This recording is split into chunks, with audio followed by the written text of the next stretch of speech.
Hello everyone, welcome back to अपना school. This is Nabila और आज की वीडियो में हम लोग कंटिन्यू करने वाले हैं एक्सरसाइज 3.1 के 6th क्वेश्चन के साथ। तो हमारा 6th क्वेश्चन है, given the linear equation 2x plus 3y minus 8 is equals to 0, write another linear equation in 2 variables such that the geometrical representation of the pair so formed is. तो यहाँ पर हमारे पास 3 situations दी गई है और question में कह रहा है कि हमारे पास एक लीनियर इक्वेशन है, हमें इसके साथ एक इक्वेशन लिखना है, एक पेयर ऑफ इक्वेशंस बनाना है ताकि वो दोनों इक्वेशंस ये 3 सिचुएशंस रिप्रेजेंट कर सके। तो सबसे पहले हम लोग हमारा गिवन इक्वेशन लिख लेंगे। तो हमारे पास इक्वेशन है 2x plus 3y minus 8 is equals to 0 और हमारे जो सिचुएशंस है उसमें से हमारा पहला सिचुएशन है इंटरसेक्टिंग लाइंस। इंटरसेक्टिंग लाइंस के लिए हमारे पास केस क्या होता है कि a1 by a2 is not equal to b1 by b2। अगर हमारे पास a1 और a2 और b1 बाई b2 के रेशियोज इक्वल नहीं है, मतलब जो ग्राफिकल रिप्रेजेंटेशन होगा हमारे पास लीनियर इक्वेशंस का, वो लाइंस इंटरसेक्ट करेगी।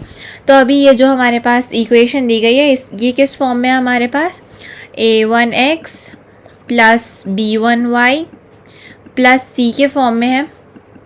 ठीक है, अब हमारे पास a2x plus b2y plus c के फॉर्म में हमारे पास कुछ इक्वेशन लाना है, वो हम लोग कैसे लाएंगे। तो हमारे पास कंडीशन होनी चाहिए कि जो a1 बाई a2 है is not equal to b1 by b2 होनी चाहिए। तो हमारे पास है a1 जो कि है 2, तो हम लोग लिखेंगे a1 की जगह पे 2 एंड इसको लिख लेंगे a2 is not equal to b1 जो है हमारे पास पॉजिटिव 3 है बाई b2 लिख लेंगे हम लोग। तो हम लोग इन दोनों की जगह पे कौन से नंबर्स डाल सकते हैं जिसकी वजह से हमारे पास ये जो इक्वेशंस है वो दोनों इंटरसेक्टिंग लाइंस रिप्रेजेंट करेंगे। तो हम लोग एक काम करते हैं, यहाँ पर a2 की जगह पे 1 लिख लेते हैं। तो अगर ये हो गया 2 by 1 is not equal to हम लोग 3 बाई 3 लिख लेते हैं। तो हमारे पास क्या आएगा, 2 बाई 1 होगा हमारे पास 2 and is not equal to 3 by 3 होगा हमारे पास 1 एंड ये तो ट्रू है, 2 इज़ नॉट इक्वल टू 1। तो मतलब हम लोग a2 की जगह पे 1 लिख सकते हैं, b2 की जगह पे 3 लिख सकते हैं। और अगर हमें c2 लिखना है तो हम वहाँ पर कोई भी एक वेरिएबल रख देंगे जो कि इन दोनों के इक्वल नहीं होगा। हम लोग फॉर सपोज रख लेते हैं 9।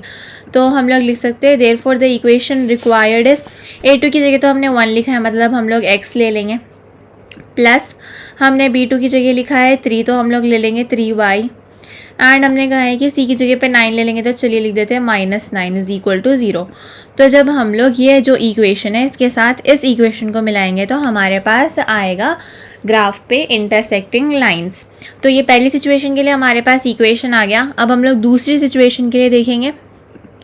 तो हमारी दूसरी सिचुएशन है parallel lines and we already know जब हमें पैरेलल लाइंस चाहिए तो हमारे पास a1 by a2 is equal to b1 by b2 is not equal to c1 by c2 आना चाहिए।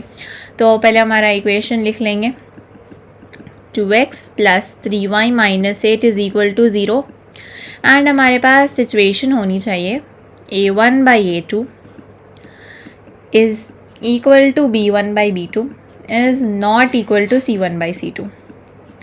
ठीक है, तो अब हम लोग क्या करेंगे, a1 की जगह पे लिख लेंगे हमारा ये जो है a1 2 बाई a2 लिख लेंगे इज़ इक्वल टू b1 जो कि है 3 बाई b2 हम लोग b2 ही लिख लेंगे is not equal to c1 हमारे पास है माइनस 8 बाई c2 लिख लेंगे। तो अब हम लोग यहाँ पर ऐसे कौन से वैल्यूज़ रख सकते हैं जिससे हमारे पास इन दोनों पैरेलल लाइंस रिप्रेजेंट करेंगे।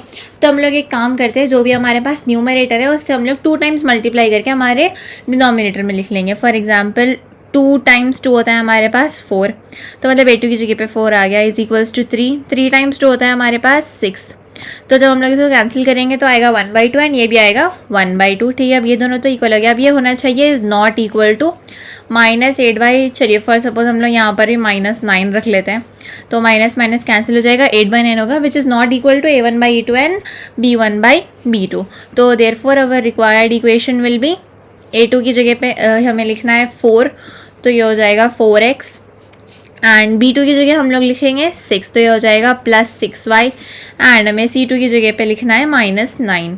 तो 4x plus 6y minus 9 is equals to 0 is our required equation for the pair of linear equations to represent parallel lines on graph. अब वैसे ही हम लोग थर्ड सिचुएशन के लिए देख लेंगे। हमारा थर्ड सिचुएशन है coincident lines. And coincident lines मतलब हमारे पास सिचुएशन ये होना चाहिए कि हमारे जो तीनों रेशियोज़ है वो इक्वल होंगे। तो पहले हमारा इक्वेशन लिख लेते हैं, 2x + 3y - 8 is equal to 0। और हमारे पास होना चाहिए a1/a2 is equal to b1/b2 is equal to c1/c2। अब हमारे पास तीनों रेशियोज सेम होने चाहिए। तो अब हम लोग यहाँ पर एक काम कर सकते हैं, जो हमने पैरेलल लाइंस में देखा था, ये दो हमारे पास सेम आई थी, वैसे ही हम लोग एक काम करेंगे, जो हमारा लास्ट है c1/c2 उसमें भी हम लोग 2 टाइम्स मल्टीप्लाई करके नीचे डाल देंगे।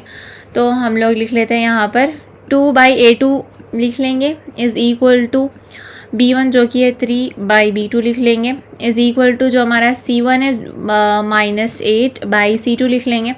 2 टाइम्स मल्टीप्लाई करेंगे, 2 टाइम्स 2 होता है 4 इज़ इक्वल टू 3 टाइम्स 2 होता है हमारे पास 6, तो 6 आ गया इज़ इक्वल टू। अब -8 टाइम्स 2 अगर हम लोग करेंगे तो 8 2 हमारे पास होता है 16, तो यहाँ आ जाएगा -16।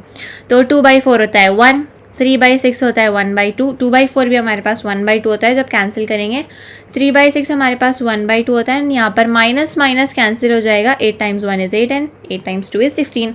तो हमारे पास तीनों रेशियोज 1/2 आएंगे। So therefore our required equation will be a2 की जगह पे हम लोग लिखेंगे 4, तो ये हो गया 4x प्लस b2 की जगह पे हम लोग लिख लेंगे 6, तो हमारे पास आ जाएगा 6y माइनस c2 की जगह पे हम लोग लिख लेंगे 16 इज इक्वल्स टू 0। तो ये हमारा इक्वेशन है 4x + 6y - 16 is equals to 0 comes with the equation given to form coincident lines on the graph.